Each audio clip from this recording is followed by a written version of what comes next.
खूप असं गरम होतंय आता किचनमध्ये. हळू पटपट आता जॉईन करा सर्वांनी, नाही तर थोड्याच वेळेस आपण बंद करणार आहे. आता बंद करायचीच वेळ झालेली आहे. पटपट कोण असेल तर जॉईन करा आणि काय प्रश्न आहे विचारू शकता तुम्ही गुल्फीबद्दल. गुल्फी कशी केली आणि ओले शेंगदाण्याची आमटी आज खास आपली खूप छान रेसिपी होती ती. बहुतेक बरेच जणींनी आमटी खाल्लेलीच नसेल.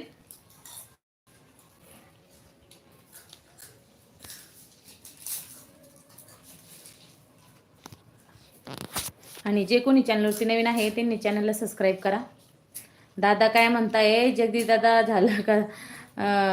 हो हो झाला, स्वयंपाक झाला, जेवायला बसायचंय दादा आता. गुल्फी आता एकदा थंड झाली की लगेच फ्रीजमध्ये ठेवायची. उद्या सकाळीच बघणार आहे. आता सकाळच्या लाईव्हमध्ये तुम्हाला पाहायला भेटेल गुल्फी. जेवण करण्यासाठी आपण हो हो जगदीश दादांना म्हणताय का पटपट जॉईन करा सर्वांनी. आणि जे कोणी चॅनलवरती नवीन आहे त्यांनी चॅनलला सबस्क्राईब करा. दादाचे जेवण झाले का दादा? दादांनी आज काय भाजी खाल्ली? आपल्याला पण जेवायला बसायचंय आता. थोड्या वेळ वाट बघूया, त्यानंतर आपण पण बंदच करणार आहे लाईव्ह.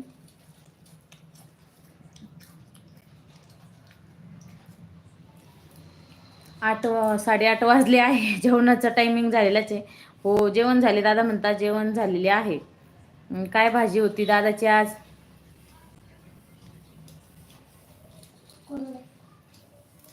कुरडे.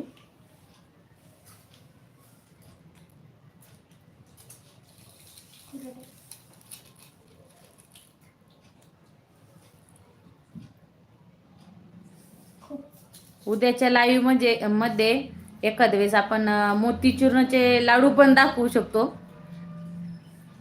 कारण आजच चाललं होतं मुलांचं. ओके, दादानी मटकी खाल्ली का? मटकी खाल्ली का दादा?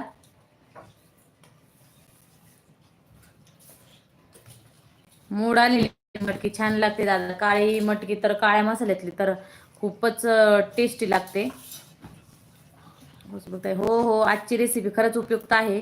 उन्हाळ्यासाठी पण उपयुक्त आहे आणि शेंगदाण्याची आमटी पण सर्वांसाठी उपयुक्तच आहे.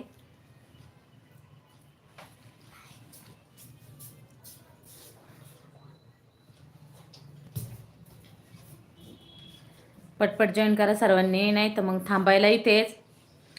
सपोर्टिंग कमेंट केल्याबद्दल धन्यवाद.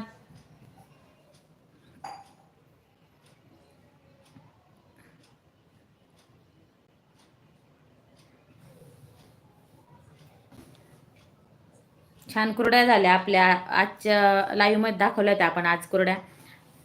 तर छान वाळल्या पण बऱ्यापैकी आहे, चांगल्या. उद्या दिवस वाळून दिल्या म्हणजे एकदम कडक वाळतील, त्यानंतर डब्यातच भरून ठेवायच्या. आणि फुलतात पण खूप छान आहे. मऊ पण झालेल्या आहे, अगदी तोंडात टाकल्याबरोबरच विरघळत आहे.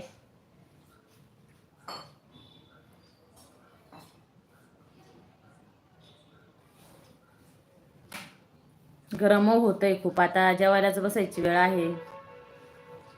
थांबायचं का इथे मग आता?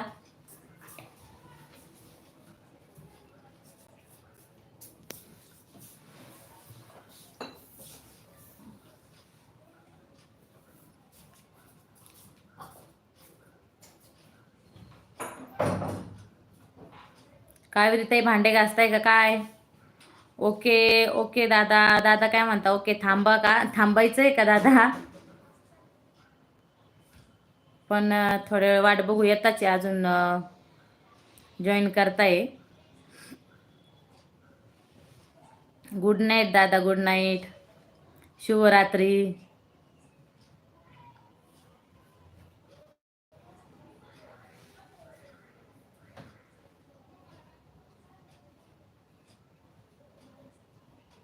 आणि सपोर्टिंग कमेंट केल्याबद्दल धन्यवाद आणि लाईव्हला आल्याबद्दल पण धन्यवाद.